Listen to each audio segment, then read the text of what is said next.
কিয়ামতের আগে যে মালহামার যুদ্ধ হবে, তখন রাসূল সাল্লাল্লাহু আলাইহি ওয়াসাল্লাম বলেছেন মালহামার যুদ্ধের সময় মুসলমানদের ফুস্তাদ বা তাবু হবে, শিবির হবে এই ফিলিস্তিনের দামেস্কের পাশে আল গৌতা নামে এক জায়গা আছে, ওই গৌতাতে।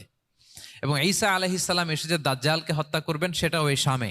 ফিলিস্তিনের বাবুল লুদ এখনো একটা জায়গা আছে, ওই জায়গাটার নাম এখনো বাবুল লুদ, ওখানে তিনি দাজ্জালকে হত্যা করবেন। এবং সেখানে একটা সাদা মিনারা আছে, ফেরেশতার পাখায় ভর করে ঈসা আলাইহিস সালাম তখন সেখানে নেমে আসবেন। ওই ফিলিস্তিনের ওই শাম দেশের ওই মিনারার পাশে তিনি এসে পৃথিবীতে তিনি নজুল করবেন, নজুল ঈসা আলাইহিস সালাম। তো তিন এবং জাইতুনের কসম করে বেসিকলি আল্লাহ তাআলা ঈসা আলাইহিস সালামের জন্মস্থানের কসম করেছেন। কারণ তিন এবং জাইতুন, ডুমুর এবং জলপাই, অলিভ কোন দেশে বেশি হয়? শাম দেশে।